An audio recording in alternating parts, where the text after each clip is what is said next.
Good afternoon, everyone.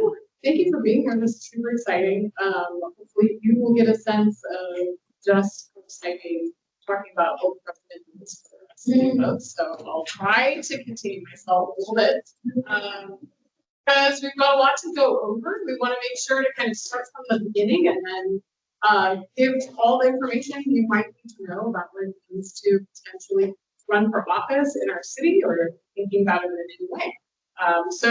Again, I'm Nikki McDonald. I'm the city manager here, and I'm super excited to be here to walk through this and then have it available for anybody else who certainly might be curious. So just a little overview of our agenda for today and for the presentation. We will be starting again with the City 101. We'll go over an overview of the city, our finances, the roles of our council members and mayor, and kind of a general idea of what the time commitment might look like for council members.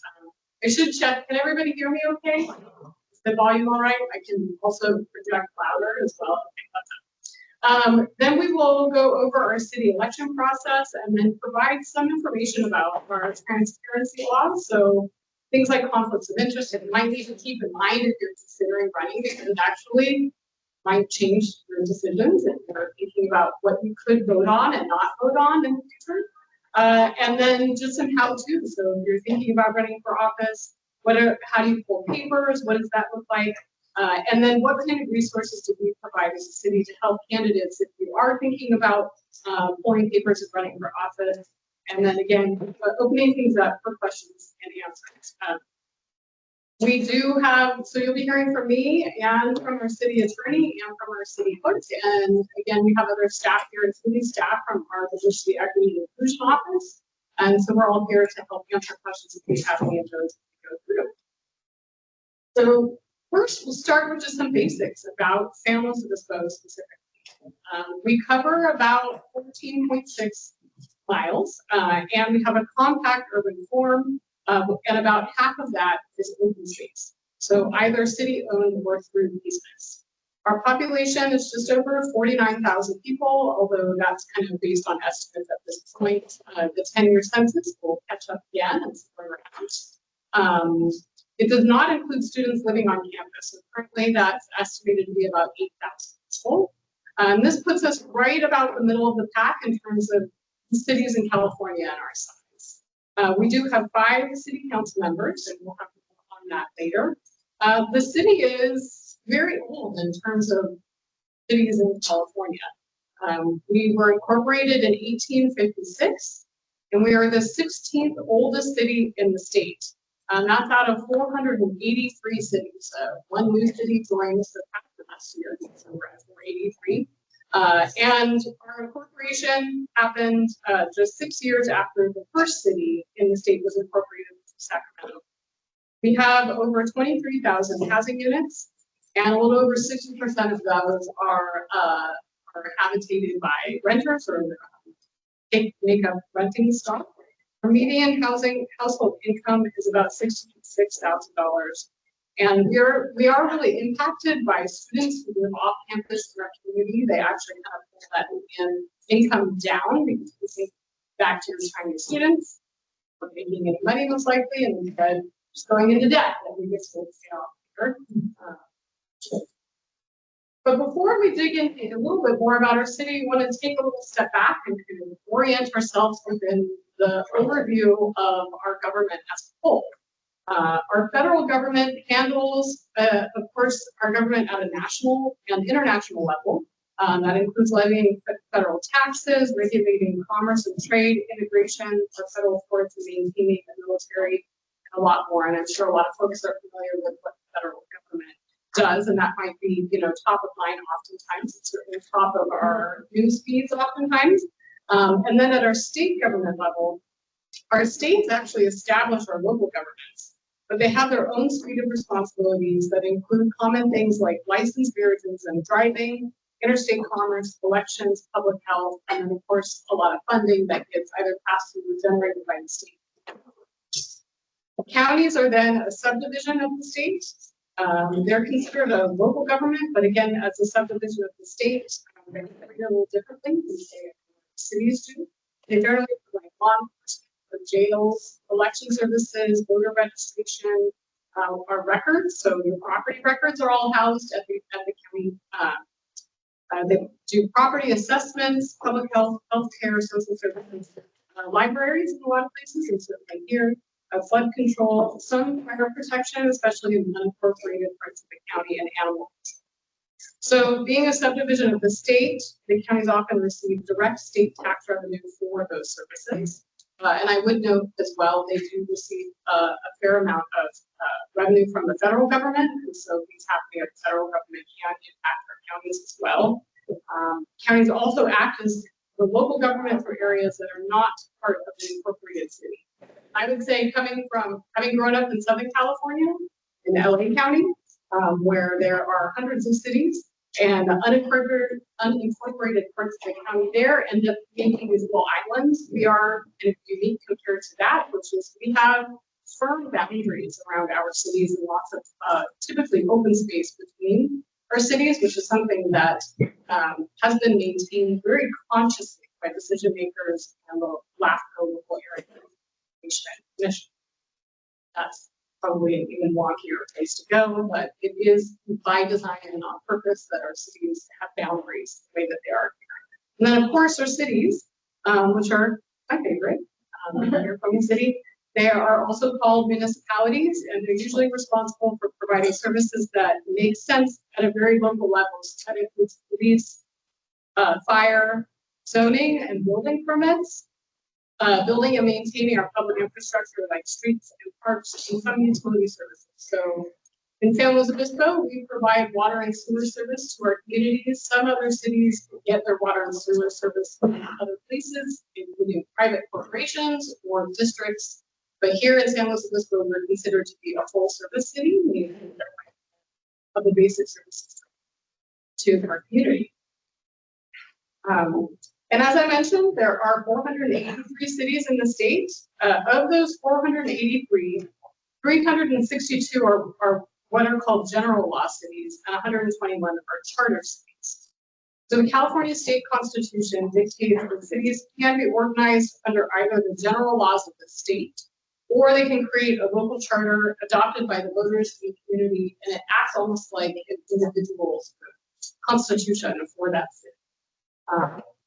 Cities that are organized under the general laws of the state have a little less autonomy than those that adopt their own charter because their powers are set forth in the government code.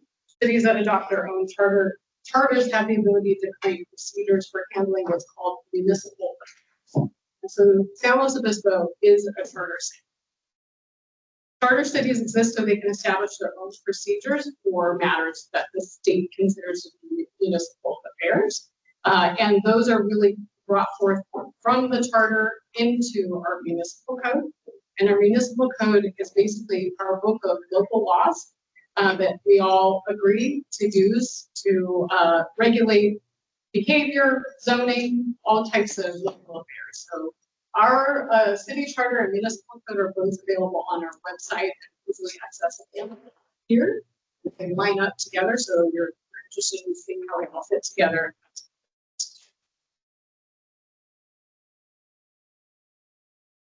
Overall, there are about 3 main forms of local government that we see in our country. The first that we'll talk about is the council manager form of government. Under this form, the city council makes policy and approves the budget, but appoints the city manager, who operates kind of like a CEO for the city, to administer those policies and oversee day-to-day operations. This is the most common form of government for cities in our country, with about 55% of our cities in the country are formed in this way. It's typically what's used for mid-sized cities. Then you've got a mayor-council form of government, which is often called a strong mayor form of government. Under this form, the mayor is a full-time employee and acts as the manager or CEO of the organization. They do both policy and administration, but are subject to the same term limits of an elected official. So this means leadership changes on a pretty frequent basis as elections occur. This is the second most common form of government in our country, and at about 34% of cities, usually see it in much larger cities. So San Diego, Los Angeles, San Francisco, those are some examples. And then sometimes you see it in very small cities that might need to have that more direct form of government there. And the last I'll mention is what we call a town meeting form of government. And I love to include, when I think of town meeting, I always think of The Simpsons, because Gilmore Girls. right, where you see you have a town hall and you hold a meeting and everybody participates and votes directly. I've heard of other cities and other parts of the country who still use this form of government, and their meetings typically go until about 2 or 3 in the morning, because you can imagine it's hard to get consensus from that group. But it is still a form that's practiced in our countries.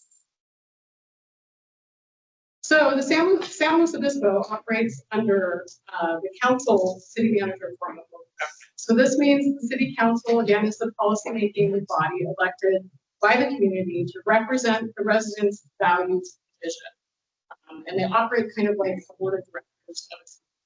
The council's job is to set direction, adopt policies and budgets, and engage with the community in decision making. On the city manager side, the city manager is appointed directly by the city council and serves, again, as the chief executive officer of the organization.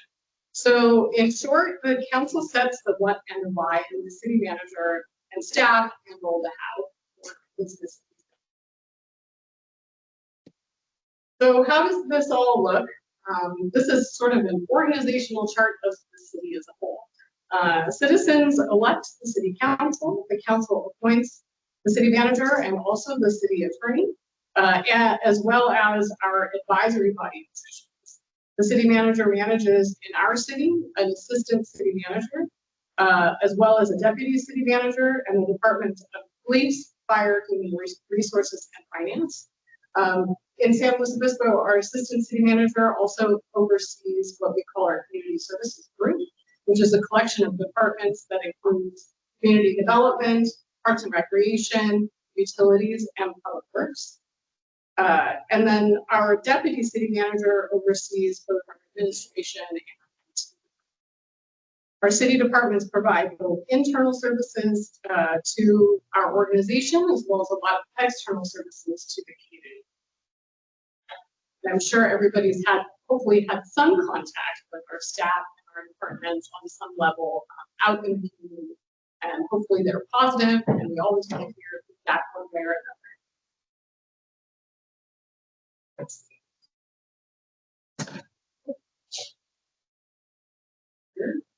Talk a little bit more about some of the things that each of our departments do.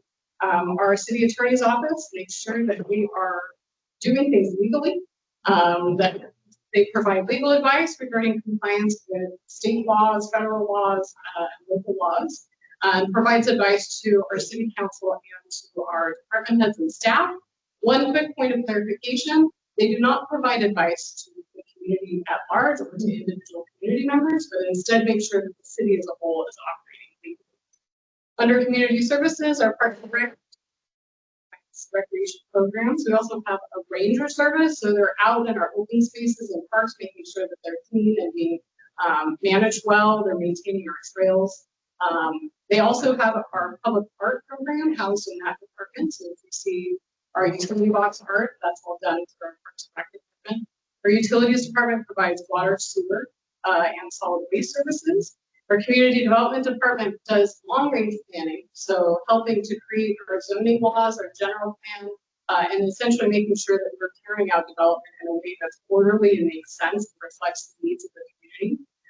They also have our building and safety division and our code enforcement division. And then our public works department has our engineering, transportation, and mobility services division. So that includes parking, our transit system. So San Luis Obispo, we have our bus system that's run for our public works department. And we have a really robust active transportation program as well that helps make sure that we're making our streets safe for all users. And then again, that engineering division helps make sure that things are out being built in a responsible and effective way. Under public safety, our police department has patrol, traffic safety investigation, and neighborhood services in there. Our fire department provides fire and medical emergency response, fire inspections, and disaster planning. And then under administrative services, our human resources departments, finance department, administration, and IT, they all provide those internal services to our city departments to make sure that we're running effectively and correctly. In total, we have 474 full-time employees and about a $217 million budget for this year. The singular purpose of all of that work is to provide services and achieve the goals of our city and our city council that's established for a robust process. We'll talk a little bit about our financial plan because as a potential elected officials, establishing the budget is one of the biggest work efforts, and I would say one of the most important things that our council does really every year, but we do a really robust process every 2 years. So in order to accomplish our goals, we first have to identify what they are, and then put them together in puzzle pieces to allocate resources for accomplishing those things. Like any large organization, we have to set priorities and a strategy for how we will operate. But in our case, those priorities aren't set just internally. And unlike, say, a corporation, we're not doing it to make money. We're doing it to provide services to the community at large. So every 2 years, the city conducts a robust public engagement process to hear directly from residents about their concerns, ideas, and priorities. And hopefully, who's participated in that process and come to the community forum? Amazing. Love it. Hopefully, folks will come on out when we do it again in about a year, like a year and a half. So again, our council uses the input provided during that process. It includes first a survey and then a public forum where people can come, get information, voice their concerns, voice their ideas, and what they'd like to see us do. And then they establish what we call our major city goals, and those goals guide us on what we should focus on and invest in over a 2-year period.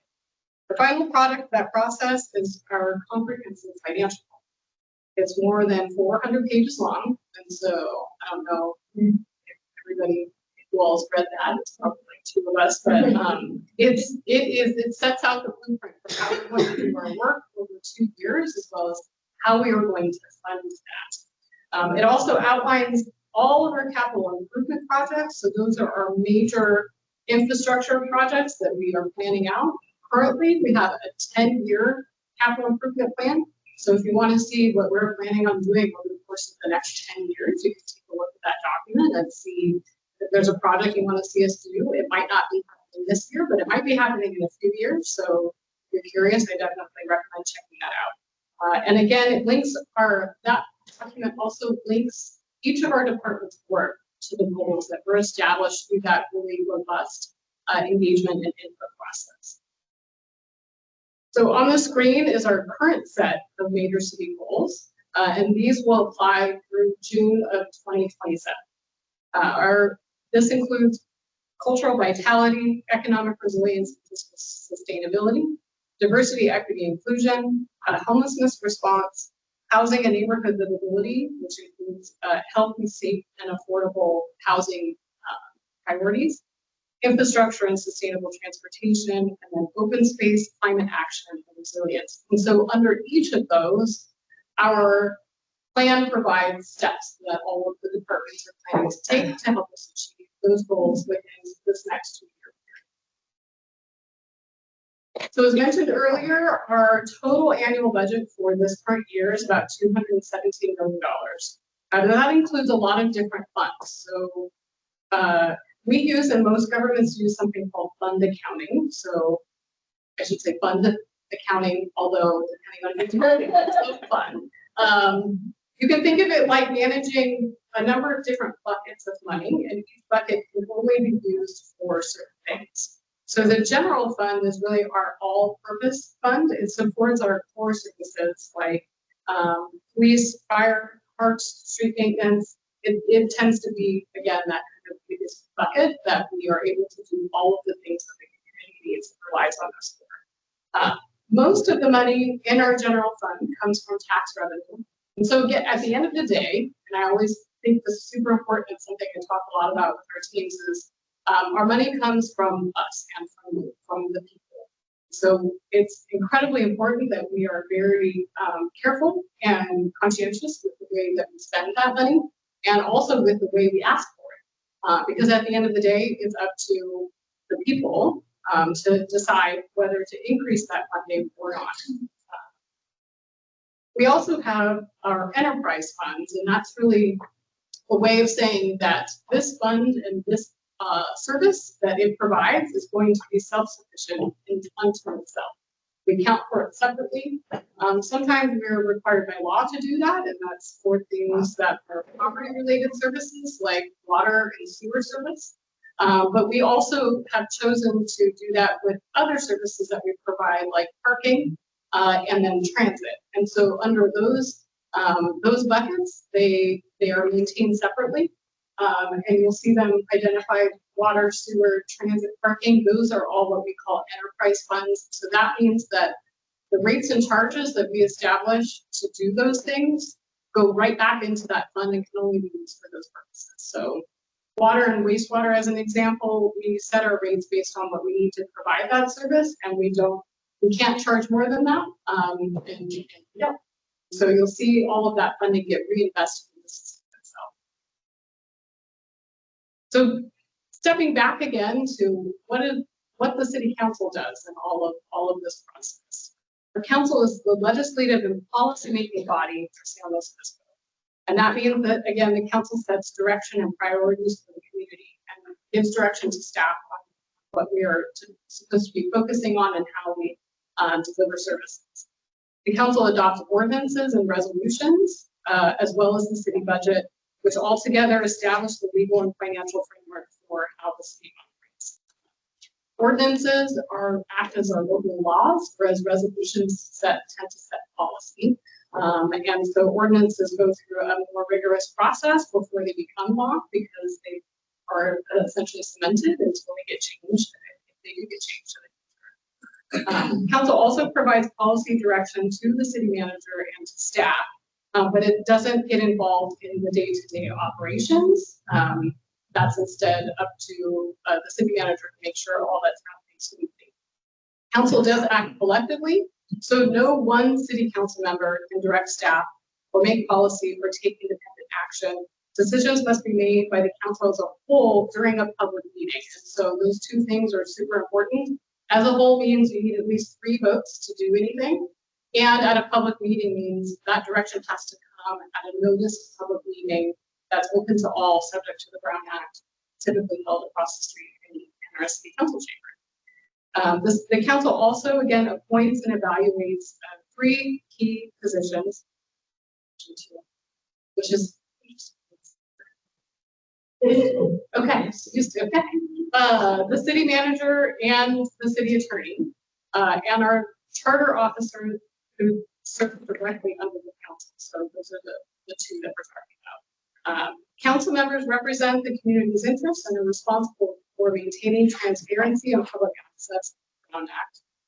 And finally, council members may also serve on regional boards, advisory bodies, subcommittees where they represent the city's interests beyond our own city boundaries. And I think I heard earlier Eric Greening mentioned something about Sloan Cog. That's an example of a regional body that the city has a council member sitting on to provide direction and make decisions, really voicing the city's interest in those large regional issues.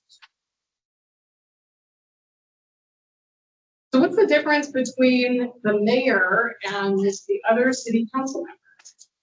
So in our city, we don't have what is called a strong mayor system. We have that council as a form of government.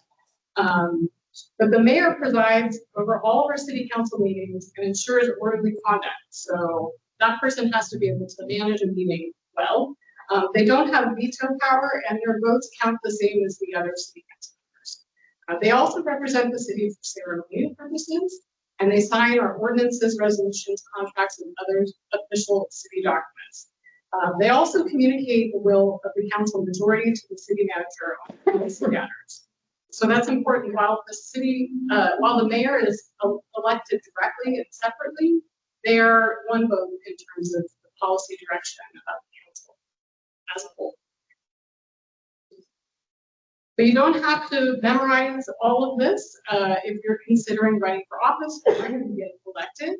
We do have a set of comprehensive council policies and procedures that are held annual, and it covers everything you might need to know, from how meetings are conducted to how oaths are administered. It's available on our website for anyone to review. And you can see that picture there. It is updated on a regular basis, and so it is intended to reflect, again, best practices and really the will of the council as a whole in terms of the way we want to conduct our business together. And so we update it on a regular basis to make sure it reflects what everybody wants and needs. In terms of some logistics, so being a city council member in San Luis Obispo isn't considered to be a full-time job, but it does require real-time commitment.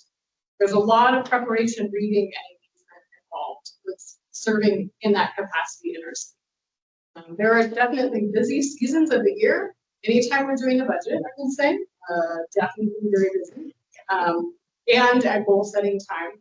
And then there's some other times that might be a little bit lighter in terms of what's required of somebody for that particular month. Our council meetings are generally held on the first and third Tuesday of each month. They regularly start at 5:30 p.m. for the public. I will mention that before each regular meeting, the council often meets in closed session. Closed sessions are held for matters that are confidential and are limited to topics that are allowed to be held in closed session under the record. They include things like real estate negotiations, litigation, and labor negotiations. Council meeting packets are prepared by our city clerk's office, and they're distributed 7 days in advance of the meeting, typically. Everything is provided electronically. We don't, as a general rule, print our packets out, but they are available online. And then in terms of compensation, our council pay and benefits are reviewed every 2 years by a citizen committee. We're actually in that time frame right now. We have a committee. I'm a member of that committee sitting right here right now, which is really helpful to get guidance and input from a spectrum of people if we need to make some adjustments to compensation. And it looks at comparing how our cities pay for our elected officials and appointed officials to other similar cities, and then they make recommendations to council. Currently, the mayor earns a little less than $3,000 a month. Council members earning about $2,300. We also have a number of committees and committee opportunities. Our council members themselves serve on a wide variety of committees throughout the region, and they also provide oversight to our own 17 advisory bodies. Each year, the council reviews the list of subcommittee assignments and provides feedback for the next year and might shift some of those assignments. The mayor and vice mayor ultimately make the assignments, and each council member serves on at least 7, and the mayor is on 12.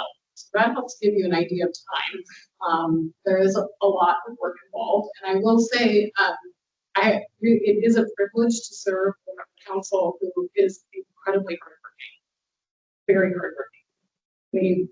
We hold a lot of meetings, we get a lot of business done, and our packets are hefty, hundreds of pages oftentimes, and everyone reads them all. And so having that level of dedication to sit down with your packet and sink in and ask questions and make sure things are clear and that you're clear on what's being asked of you, that's like the meat and potatoes of the position, and it's incredibly important. And people notice, I will have to say.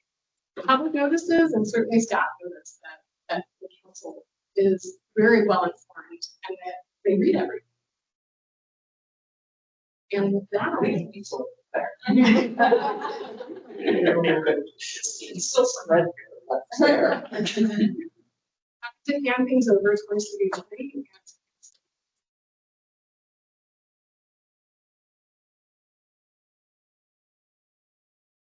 Hey, good afternoon, everyone. Thank you to the Latino Outreach Council for creating the forum for us here. It's there. I am Christine Dietrich. I am the city attorney. have been since 2010, been with the city almost 25 years now. So obviously, I think it's a great place to lead and have had the privilege of working for an amazing series of council members, including Councilmember Marks and Andy here. Councilmember Marks was actually on the council that hired me and is back on the council now, so things always come full circle. It really is an amazing privilege to serve all this community, and it's really great to see people coming out and have interest in doing that at the council level. It's a really important service role for our community and great it is.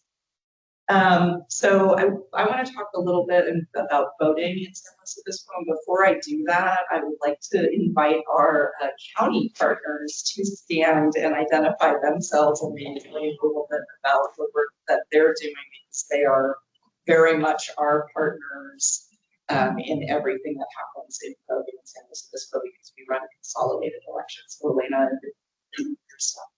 Good afternoon, everybody. I'm Elaine Gano. I'm your county clerk reporter and registrar of voters. And just like Christine has said, I think we've known each other for 21 years now and started the city as well. So we work very closely together with all of our jurisdictions, each of the cities, school districts, special districts, and of course state law. The cities are, and I'm sure you're going to get into this, but responsible really for conducting their own elections if they so wish to. Their city clerk is their elected elections official. We do consolidate with everybody most of the time, but they want us to go ahead and conduct their elections. So that's normally when you're about to is because everybody is jumping on board and conduct their elections. So I always enjoy most of the time, actually. You know, that everybody does things a little bit differently. Election law is pretty crazy, and for charter cities, San Luis being one of the only ones here in our county that's a charter city. They have different set of rules that they may be able to go off of, as opposed to all the other ones, and then you add the school districts, different codes that we all have to interpret to make sure that we're paying. So, big, huge undertaking, but I do enjoy what I do, and thank you guys for this is Erin Clausen. She is she's my voice if you see anything online, social media, websites. She is wholeheartedly responsible for helping us get the outreach out. And so I asked her to join me here today because I know that this is so important to kick off to voting in San Luis Obispo. And so we're just here to listen and answer questions. Thank you. Thank you.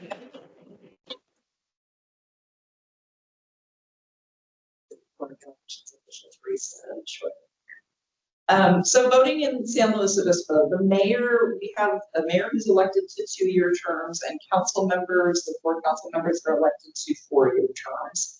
And we do have term limits in San Luis Obispo. So it's 8 years, and so that's 4 mayor terms or 2 council terms.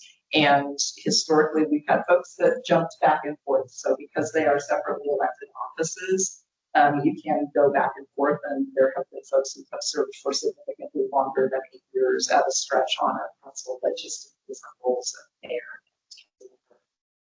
So every 2 years, there's 1 mayor. We also have staggered elections. So every 2 years, you've got the mayor and 2 council members up for election. And then prior to 2026, including 2024, each resident would vote for their top candidate for mayor. So there could be any number of mayoral candidates that you vote for one. And then their top 2 candidates for council member, and the top 2 vote getters would win those 2 available seats that are available every 2 years.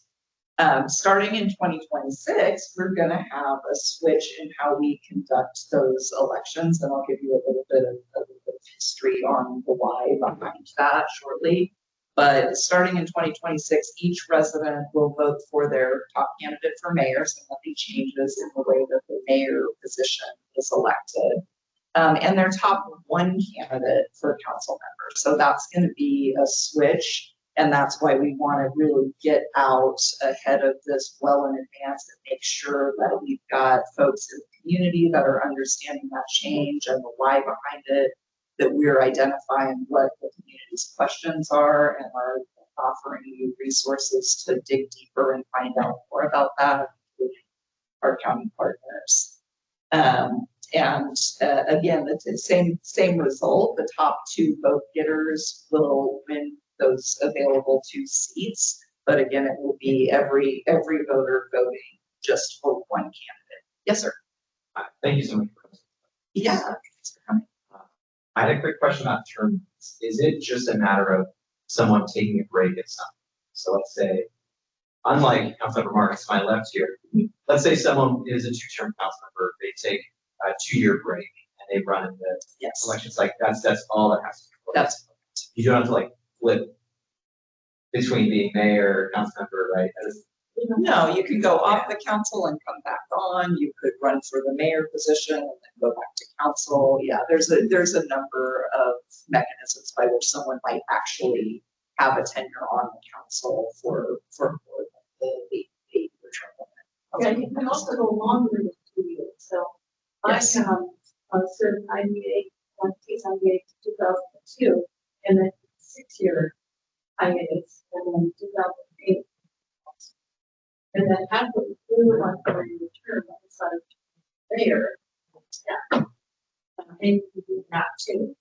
And so I want to, so, was defeated in 2016, and then took 4-year I made it. And I'll be turned out to be. But I'm not gonna. All right, so you heard it first here. Okay, so why is the city making this switch is a perfectly valid question. And so back in 2022, the city, like dozens and dozens of other jurisdictions throughout California, received a legal demand, so it's legal challenge, I would say legal demand, under the California Voting Rights Act. And so it's called a demand letter, and it alleged that the city's at-large system, that is the system where everybody in the community votes for candidates versus districts where you only vote for candidates that live in the geographic area where you live, diluted the voting power of protected classes, particularly the Latin community here in SLO.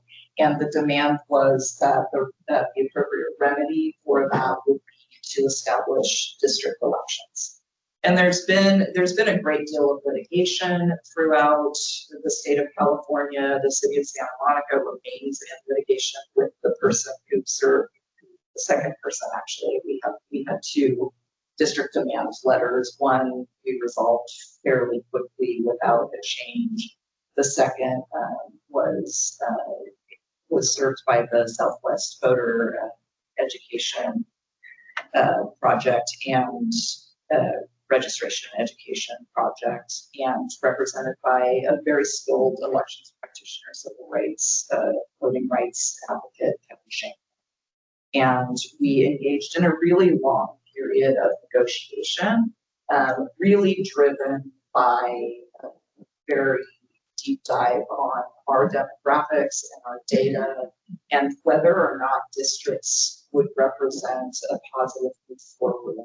This council and prior councils have had a very strong commitment to investment in diversity, equity, and inclusion, and certainly we're open to and focused on solutions that would advance that in the voting rights context. So there wasn't a sort of knee-jerk reaction against it, but there was a very analytical, data-based approach towards evaluating what might advance what we identified as our collective objectives with SB Rep and our legal counsel. So what that analysis showed was that the largest minority group living in San Luis Obispo, is the Latino community, and it's not concentrated to a specific geographic area. And the conclusions that we were reaching, the concerns that we were having, is that dividing the city into districts was actually had the potential to diminish a real momentum that has been building in our community around coalition building and advancing a broader diversity of candidates to represent our community and bringing more diverse voices to the table. And so that was a real concern for the city council that was evaluating that demand. And those were a set of concerns that we really engaged with SB Rep and the legal counsel on. And so, you know, what we don't want to do is implement a solution that exacerbates the problem. So after just short of 2 years, over a year and a half, I think, right, Andy, of negotiation, the council ultimately approved a settlement agreement in November 2024 with SB Rep. And the solution was, instead of going to a district election, we would implement what we have called citywide single vote, which is the vote for one to elect two system that I talked about on the prior slide. And this accomplished a couple of things from our perspective. The city of Santa Monica has spent, I believe, over $20 million at this point in their own attorney's fees. And as of right now has been ordered to pay the attorney's fees, which are equally significant on the other side. Because that case went up to the Supreme Court and Santa Monica ultimately lost that case. Making very similar like demographic arguments that probably we would have made, although their community composition is quite different. And I think that this council and this community's commitment to equity historically is sets a pretty good record. But you know, we also felt like there are ways to move forward and advance shared voter equity goals and ensure that while we don't think that our current system is resulting in vote dilution, there's a really complex analytical process that goes into determining that. Our sample size is so small that it yields some pretty wacky results, and it's very hard to derive any clear answers from that data set. But what we know for sure is that we as a community are committed to advancing voter equity and candidate diversity. And so we think that this has a real opportunity to do that, regardless of whether or not there is an existing vote dilution problem. So we accomplished that through a couple of things. We entered into a settlement agreement with SB Rep, their legal counsel. And we, as part of that settlement agreement, we agreed, because we wanted some court oversight and direction, because this is a little bit, as Elena mentioned, as Vicky mentioned, we are a charter city, and this is a novel approach to solving this problem. And so we wanted court involvement and oversight to ensure that we were complying with the California Voting Rights Act, and that the remedy that we were instituting was going to be acceptable and, you know, have the likelihood of being effective. We consulted with Professor Latner over at Cal Poly, who's done a great deal of research into voter equity issues, and he's very, very helpful in helping the council and my office negotiating this, inform the decision making. Teresa and I met with him a few times and got some very helpful feedback. So what the advantages that we identified over district elections is that there aren't any geographic barriers to selecting a candidate of choice citywide, and so that advances the potential for coalition voting. So every voter gets to choose among all candidates running for council versus being limited to choosing only among those candidates who live in the voter's particular district or geographic area. What we learned, Teresa did some crunching of numbers historically in our elections. There's a metric called undervotes that you will see reported in election results often. And what that means is people voted for fewer seats than they have the ability to vote for. And so in our system, we were showing that there is a significant amount of a significant percentage of our community that seemed to already be implementing this methodology sort of on their own or through sort of community coalition building, where they had the right to vote for 2 seats. They were nonetheless undervoting and only voting for 1. And what that can do is concentrate the voting power of a bloc that might not on their own be able to elect their preferred candidate, but with some community engagement and some partnership with other folks in your community, you can choose to try to essentially elevate one candidate and not divide those votes among 2. And so that prevents a majority from always controlling both seats to the detriment of the ability of a minority group in the community being able to elect their preferred candidate, or at least one of their preferred candidates. And then every voter gets to vote in every election. So one of the concerns that we had about district elections is if you are in a district, you only vote every 4 years because those council seats only come up for election every 4 years. So effectively, that means you're skipping a 2-year election cycle that historically you would have been able to vote in. And under the single vote system, you will continue to get to vote every 2 years. So that is one of the benefits that we've identified with this new system. So what to expect next? This is kind of our kickoff meeting. And again, I know this is a lot to take in, but thank you for being here with us and, hopefully being ambassadors in the community to help us identify what the information needs are and what questions and answers would be helpful to provide to the community, who we need to be talking to, where we need to be doing outreach. We're starting, a year in advance because we want to have, our community has a high expectation of engagement and communication, and we want to meet that expectation, and we want to make sure that people understand the importance of participating in their democracy and how to do that and what we're doing here and why. We're not trying to hide anything. We really want to invite people in and understand where our blind spots are, because we've been pretty in the weeds on this for a while. And so this is our opportunity collectively to, look up and engage together and identify what we need to do to make sure people are understanding. Yeah. Thank you for trying. I know that there's going to be a big push that's starting to go out of the district office. So it's important to understand what the changes and how it affects them. And the representatives. The previous slide, I was a little confused on what you mean by everyone is voting every 2 years. Every voter gets to vote in every election for both a mayor and council seat versus voting for a council seat only in every other. I don't understand how that. Oh, so because mayors every 2 years, right? Yeah. So everybody would vote for mayor. That wouldn't be typically for a community our size. If you districted, you would do 4 districts and an at-large mayor.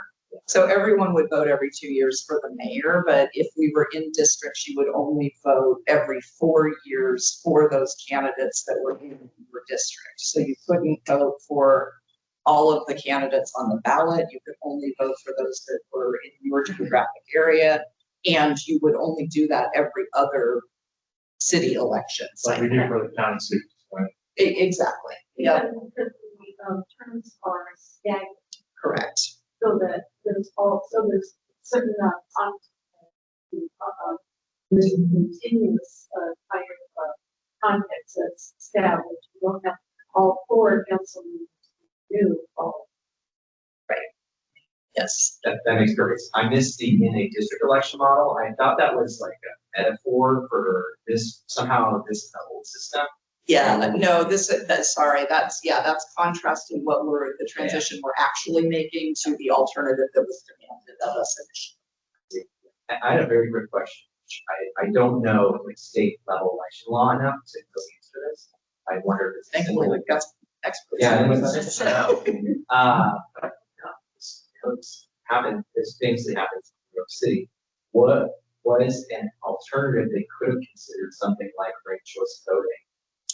So there are a couple of jurisdictions that have done ranked choice voting. The analysis on ranked choice voting is showing there is a great deal of voter confusion that is happening around ranked choice voting.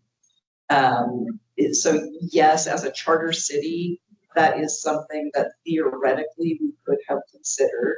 A couple of problems. And we did explore that as an alternative. That was absolutely part of the discussion, the settlement discussion that we had, and alternatives that the council asked for information on that we provided to them. Ultimately, there were barriers to utilizing the equipment that our county ROV has available to them. There is Secretary of State approval probably necessary.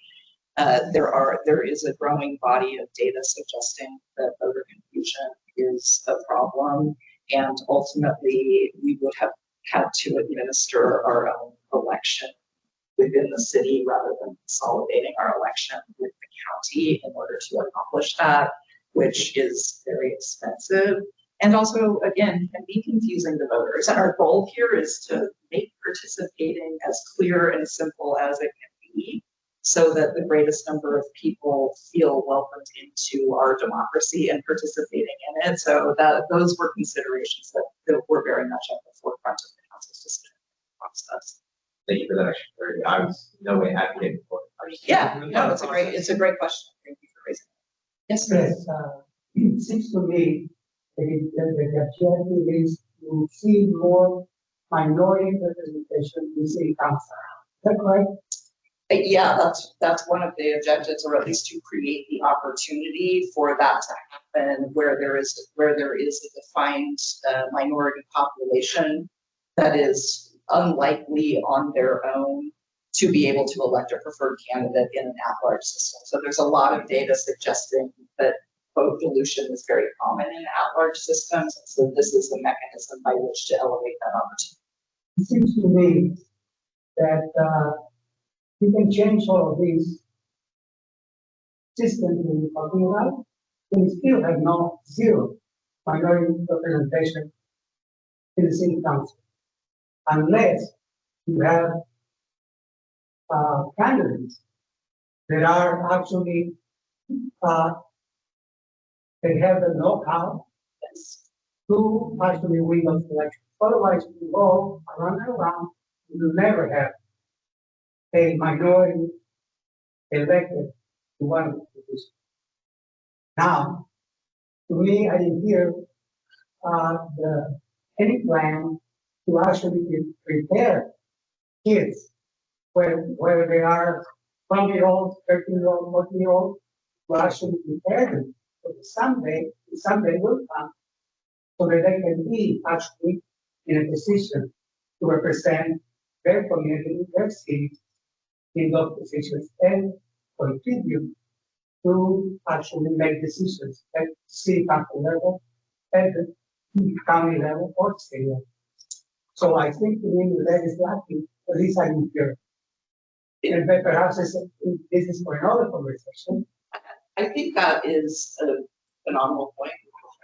I agree entirely. I coach a mock trial team, and I believe children are the future, and that civic engagement at that level is so deeply important to developing people who feel vested in their communities and motivated and qualified to serve. That's probably more granular than we're getting here today, but it's exactly the kind of thing that we're looking for as we approach this communication and outreach process. So thank you very much for that. And we definitely will take note of that. We do try to get out into schools and get people excited about serving the city governments and educated about what their local governments do. I mean, I personally am going to do more of that. So. So kind of what to expect on the communication front. Lots of outreach and communication. There's some examples of the things that we have in mind over here. We can definitely add to the list. also get out into the schools and into the youth communities and talk to kids. We're also talking to parents, right? We're developing the next generation while having kids go home and talk to their parents about this kind of leadership and civic engagement. And I think that's a really important. So we for this. Early outreach to promote voter registration and turnout. It's again, you can offer opportunities, but unless people actually go to the ballot box and come and register to be candidates and participate in this process, to your point, we're not really accomplishing much except the process change, and we're not changing process for the sake of changing process. We're changing process for the sake of opening participation. Education on the new ballot process. So Elena and Teresa and Elena's staff and our staff and I will be working very, very closely. The next step on that will be in January. We will be actually bringing forward an ordinance to be adopted by the City Council that will outline this new ballot process. As Elena noted, we are a charter city, and so we have some freedom to deviate from certain provisions of the elections code, and we will do that through an ordinance. Our charter allows us to vary that slightly. That's why we're able to implement this new system through an ordinance adoption. That ordinance will become effective immediately. That's January 13th that is scheduled. If you want to put a save the date on your calendars to join us and give us some feedback on that process, we'll be very grateful. So that will be the next step. We may need to amend the stipulated judgment that we entered into with SP Rep to make sure that it is specifically referencing that ordinance, that implementation of this new process. We want to make sure that we are crystal clear on that every step of the way, and also involve our partners at the county or registrar of voters, so that we have very clear court direction for them to assist us in implementing the new process. So that's, I think, going to be helpful, but those are next steps, obviously, that will be done publicly at public meetings, in court, if necessary to amend that stipulated judgment. Should be a pretty streamlined process, but we're starting that very early, so that people are aware that they have time to digest. It's a lot of information. It's a lot of kind of complex, interrelated governmental processes. And so we know that that can be overwhelming, and we want to make sure that people have time to digest it and come along and develop questions, and that we're available in a time frame that's relevant to answer those questions. And then council candidates play a really important role in educating constituents. So again, we want to get this information out and these processes in place well in advance of the time when any of you who are interested in running for office might be pulling papers, so that when you're out campaigning, you can be ambassadors of education and information and help the folks that you're running to represent understand these processes and make sure that it works, that everybody who's entitled to this in the processes. Should you become a council member elect, and I do mean elect because the Brown Act kicks in before you are actually a council member, you will be subject to the Brown Act, and that is the Brown Act is what's kind of commonly referred to as the Sunshine Law. So it's a transparency law in California. It ensures that city business is conducted openly and transparently in public. It is known as the public's business, as it is applied to the Brown Act. And that really is key to what we do. This is, Whitney gave you some analogies to private corporations. This is where it differs. We don't do things in closed boardrooms. We don't do things without public engagement. We don't make decisions that serve only a bottom line and not a community. Those are values that are prioritized above, economy and efficiency. It's engagement, it's inclusion, it's outreach, it's transparency, it's participation in the process, and so that takes a little longer. But this is one of the primary laws that governs how we go about doing that. It applies to all city council meetings and advisory bodies. So again, but for the, the closed session items, which is, we could do an hour on that and we won't today, but this business has to occur in public. It's a little bit of a counterintuitive human communication structure because you can't talk to your colleagues ahead of time about what you're going to do when you go to that meeting. So you can feel a little bit isolated. And a meeting is considered anywhere where a majority of the council members discuss city business electronically or in person. So it's not, you don't get to just be like, well, I can't go to the coffee shop, but I'll just text them or email them or, signal chat them or whatever the case may be. And then also agendas, you have to tell the public in advance what you're planning on doing as a city council so that they can decide whether they want to allocate their valuable time to coming and speaking directly to you as council members about those matters of business. And so you have to do that in a way that clearly communicates to the public in a way that is reasonably understandable to people what it is we're going to be doing, and gives them an opportunity to show up at that meeting or send an email or schedule a meeting with their council member or a coffee or submit a letter or whatever the case may be to communicate where they stand on that issue. And there's a lot of opportunity to do that from the council perspective. Again, particularly if you're coming from the private sector, I'll say I think this is probably one of the hardest things to get accustomed to, but it is such an integral part of the public process and of public service. Oh, and things that, things that are not on that agenda, let's talk about. So people will show up and say, I want you to do this now. And the answer usually is no, unless it is a real emergency situation that is going to result in public health and safety harm. If you don't act on it presently, you're generally going to have to say, thank you for that input, and we will talk to staff about getting that on a future agenda so that we can discuss it legally and transparently in a way that invites other members to the table.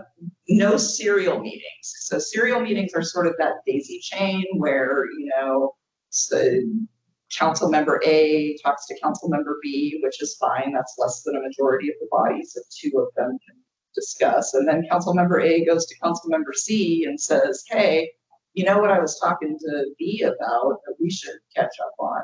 That's illegal. That's a serial meeting where somebody's conveying sort of daisy chain style information that constitutes a majority of the council members weighing in outside of the public meeting. Again, public must be allowed to attend and comment. So every item on a council agenda, the public in attendance has the right to stand up and have their, in our system, 3 minutes to discuss that thing with the council and to direct their comments directly to the council. They don't have to tell you who they are. They don't have to tell you where they live. They don't have to tell you what their agenda is or their intent in these comments or who they're connected to. They have the right to be there without conditions, and they have the right to speak to you on those matters that are within your jurisdiction. And then again, closed sessions allowed only for very limited purposes, and Whitney mentioned the most common. Litigation, real property, labor negotiations, personnel, and kind of for intuitive reasons, right? There are, and always when you're approaching transparency issues as a council member, you want to be thinking about how is the public's interest best served. And there's been a policy, state law level judgment that the public's interest in some of these things are best served by not broadcasting the city's negotiating position ahead of time because it puts them at a disadvantage to protect the public resources. If one side has to broadcast their position and they don't have the ability to kind of negotiate the best deal for the public. So that's kind of the reasoning behind those exceptions to the Brown Act and just kind of the framework in which I would invite you to think about it. And then violations can result in legal and reputational consequences, including criminal prosecution. So it is a violation of law to violate the Brown Act, to talk about things in private that you should be talking about in public, to disclose in public those things under the closed session that are required to be kept private for the public's benefit. So those are all things that should you be elected or should you run and you want to talk more about, well, I could spend a day with you talking about these things. I love it. I love transparency laws. The other big one is the Public Records Act, and this is also really counterintuitive for people who have not kind of grown up in the public sector. It was a shocker to me when I came from the private sector into the public sector. It feels very invasive in a lot of ways, but essentially your business, anytime you're talking about city business as a representative of the city, you should assume that that's also the public's business. So you've got an accountability buddy right here next to you reading over your shoulder, and every time you go to hit send, think about whether or not you want to see that thing on the front page of the Tribune or the New Times or Calcoast News or whatever, wherever it is you get your news, because that is a distinct possibility. And that, again, is to ensure that we are being transparent with the public, that we are responsibly stewarding the resources of the public and the commitments that we made. So it's important. It applies to all formats: paper, email, text, again, signal chats, photos, digital files, any kind of social media, direct messaging platforms. You don't get to just take it to a different format and alleviate yourself of the obligations. If you're talking about the public's business, it's the public's business no matter what format you're doing that in. And then it also doesn't matter where you store those records. So records of public business must be retained. We have a records retention schedule that is adopted by the City Council and required by law. And so you don't get to just delete permanently records of communications of public business. And there's a lot of nuance in this that we'll go into if you are elected or if anybody just wants to chat about it. But you have to retain those things. And even if you retain them on your personal device, they're still public records and they're still subject to you gathering and producing those regardless of where they are stored or kept. My strong advice, if you're going to do this, is keep your private out of our public and our public out of your private. Like Reese's peanut butter cup ads, like those two things are not delicious together and they should be avoided. So if you can maintain really bright line boundaries between your private social media, your private email accounts, your private phone, and the devices and networks and files in which you conduct your city business, because what you don't want is a court down the road saying, give me your device and you're going to search it because somehow you feel like you haven't done that adequately yourself or you don't forthright produce records that are public records. And frankly, we see that on the front pages a lot related to passerolls right here close to home, and we don't want to do that.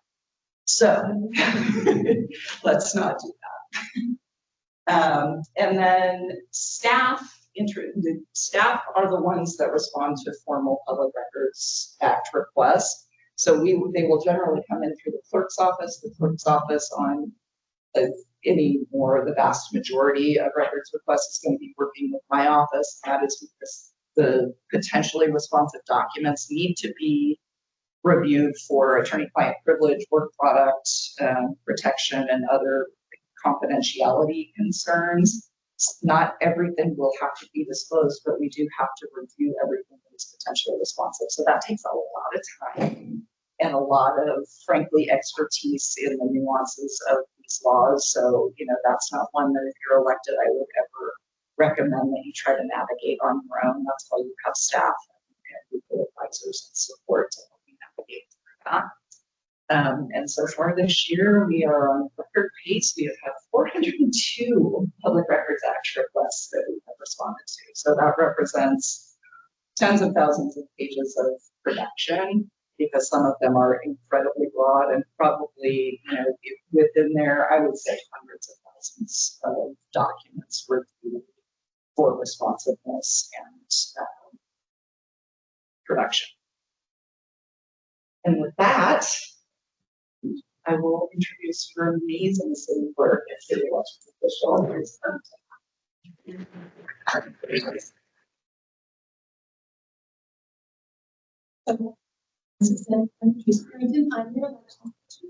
That's one of my favorite parts of my job.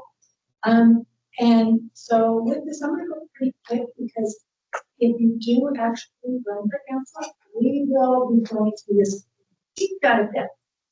And there's a lot of information, but this is just okay.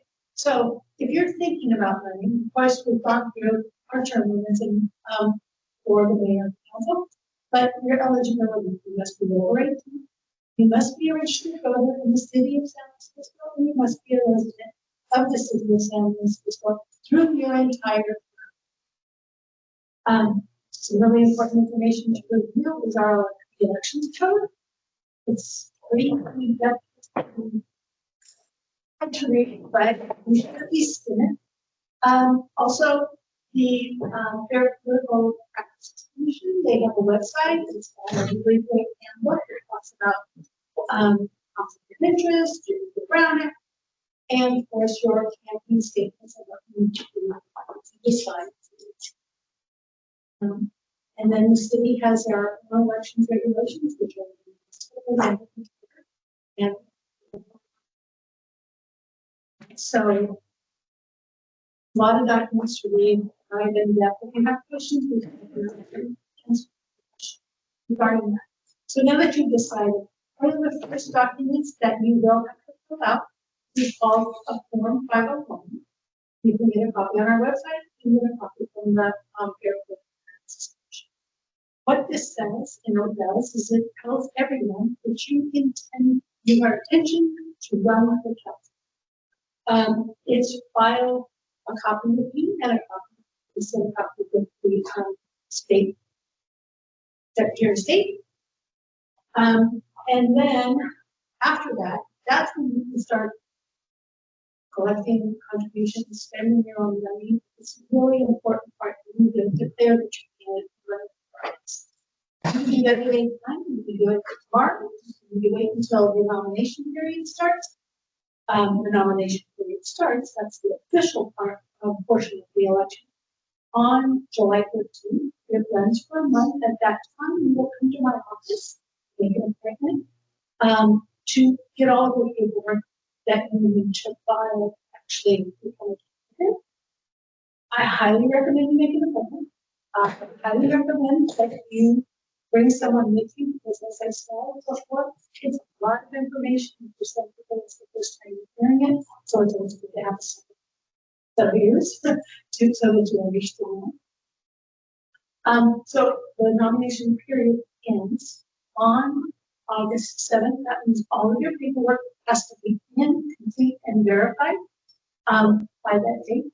However, if one of our incumbents, of which this year you have decides not to run, they have up to that day to decide. And if they decide not to, we extend for 1 week, which means the final day would be August 12th. Here we go. We had that happen. Councilmember Gomez didn't decide until really close to the nomination period that he was not going to run again. And so I had a very busy Monday where I believe I had at least 5 people come in, but which is fine. You can do that, but you only have 1 week to get all of the paperwork done and fill out. When I say all of your paperwork, you have nomination signatures. The nomination to be nominated in the city of San Francisco, you must have 20 signatures. Our nomination papers have signature lines for 30 people. We highly recommend that that's the key, because we have to have all of those signatures verified. So anyone who signs your nomination papers must also be registered to vote in the city of San Luis Obispo at the address that they provide when they fill out the form. And so that's why sometimes it's a little confusing for other people, because they think they've changed their registration and they haven't. And so that can cause that signature to keep them valid.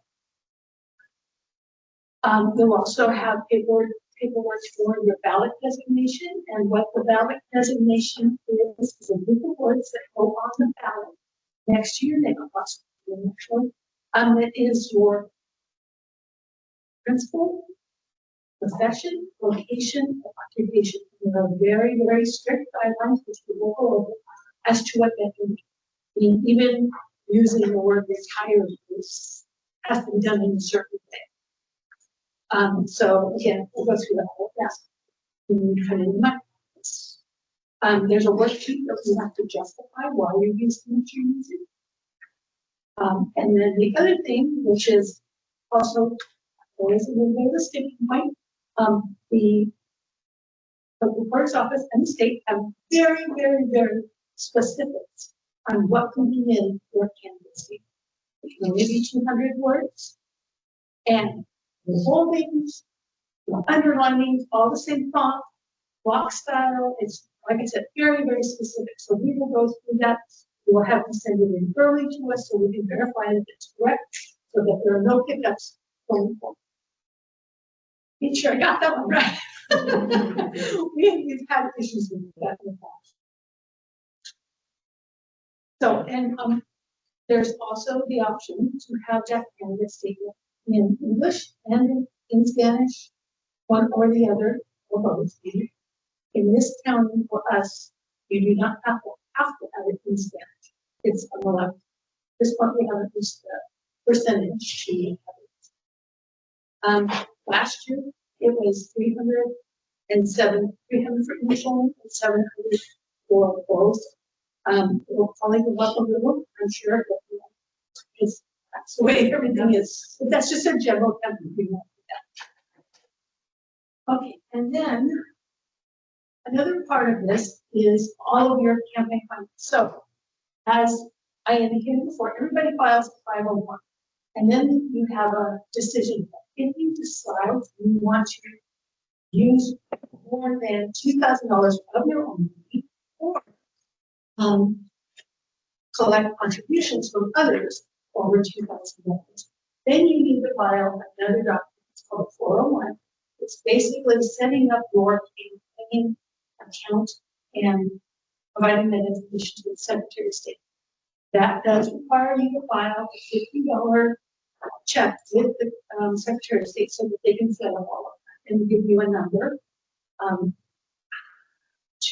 for your campaign account. If you do decide to go over the $2,000 limit and have an account for that, there are going to be annual filings required from you during the election every 30 days.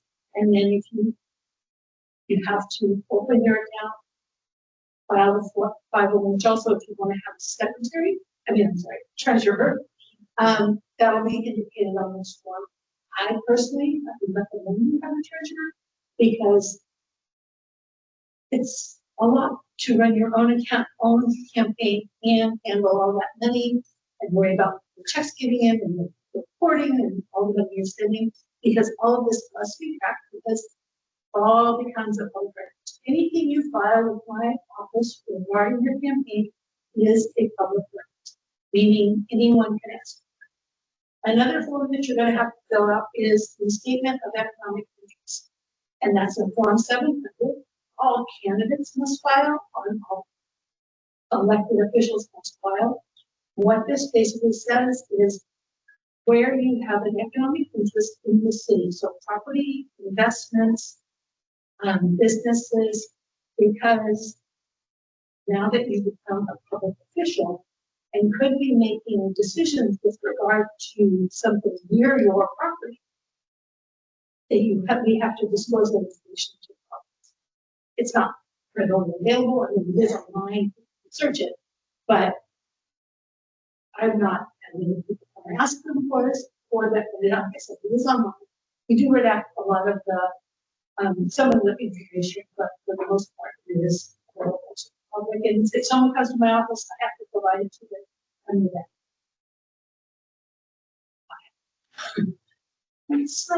So if you're elected, as Christine said, the Brown Act kicks in almost automatically, I mean, as soon as that election happens.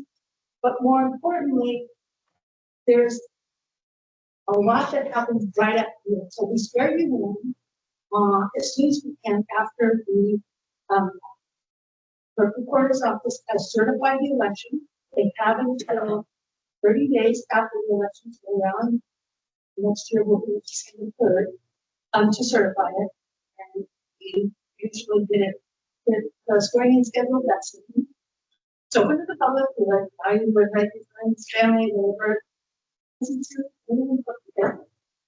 do have a reception afterwards, but after that, and since the last two elections, we had council meetings the very next day or within 2 or 3, days of that because of how things fall. And we only usually have one council meeting in December, so that's why we're trying to finish up all these work weeks. But we don't just go to the ones to bury you in paper. We also provide training. You'll meet with each department head for about 2 to 3 hours, so that, and department heads 2 to 3 hours to look at these 30 hours of training there. We'll meet with the city manager on a regular basis. You give a weekly in the beginning, and then we can how comfortable you are, if you get up to speed, if you go to, every other week. It's a really upswing because right after the new year, usually starting 2 weeks in, we start our financial planning process, which is really intense because you're having to get up to speed on huge budget and get everything in the forum, and then goal setting, and then adopting budget, all of that comes right in. One good thing is we're moving our advisory body recruitments to a little bit later so that you're not having to deal with that cost. So, and also there's a conference put on by the League of California Cities that we send you to by the January so that you can meet with other new council members and hear different things about how other cities run, how meetings are run. There's an ethics training at that time. How to be a board member and all the topics there's tons of stuff to get you ready to serve. You do your training with me, also where we talk to you about the Brown Act again, talk to you about the Records Act again, let you know about your professional development account and your new council member account so that you can set up your office, make sure that you're prepared with equipment, you get a laptop, cell phone, all those things.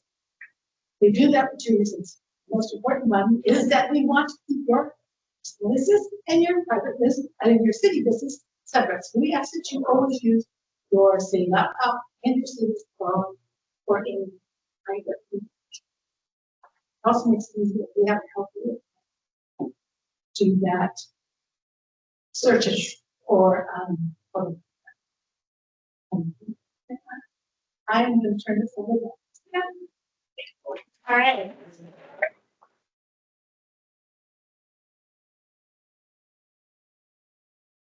It's a lot of dense material, but Teresa's incredible resource. I just have 2 more slides. I think you can get out of here before it's too late. But just a couple quick things. The city is trying to do a much better job in collaboration with our office members and inclusion to make the materials accessible. So we already have most of our key materials, such as announcements, flyers, and stuff already translated to Spanish. But if you ever need any other materials translated, feel free to contact the city. We also have department staff or department people. And then interpretation services that can also be arranged for city meetings or events. Like today, we have that offering. We do have some people as more advanced to organize it. But just contact the city clerk's office if you need those. And then as far as staying involved, we encourage you to sign up for our e-notifications if you haven't already, and social media. If you do that, that's how we get out most of our information, is through those news channels. And then if you decide after today that running for council is too much, we also have a bunch of advisory bodies, which I think Christine and Whitney both touched on. But we do have a vacancy right now, I know for sure, at least in our resources section. That's giving me a thumbs up. And maybe some others. So if you're interested in possibly joining an advisory body, not council, feel free to contact us. Yeah, so that is pretty much all that I have. I also wanted to put a plug for our community academy. I know Dave is here, participated in our community academy 2 years ago. It's something that we do every 2 years. It's a 6-week course. It's every Monday night for 6 weeks from 5 to 8 p.m. So it's kind of a time commitment, but you get dinner every night, and you get to, it's super, super fun. Get to Like- climb on top of fire engines. Yeah, we do field trips, deep dive into all the departments, and our department heads will come speak. We have a bunch of different leadership teams, guest speakers, council members. So if you are interested in that, feel free. I actually have a sign up sheet, or you can just ping me and let me know, and I can get you on a list so I can email that information when it comes out. We'll probably be sending out the application opening in late January, early February, and then usually around April is when the community starts. But it does fill up. It's 30 seats, and it usually does fill up. So if you're interested, I recommend, as soon as that information comes out, mark it on your calendar and then just apply as soon as it opens up. But with that, we have our staff still here. Honey's still here, and Jan Marks. If any of you don't know Jan, she's a current council member. So if you're looking for feedback from the real side of it, we recommend reaching out to either current council members or previous council members. Amy Keys was here; she's a great resource. And yeah, that's it. But thank you so much for coming.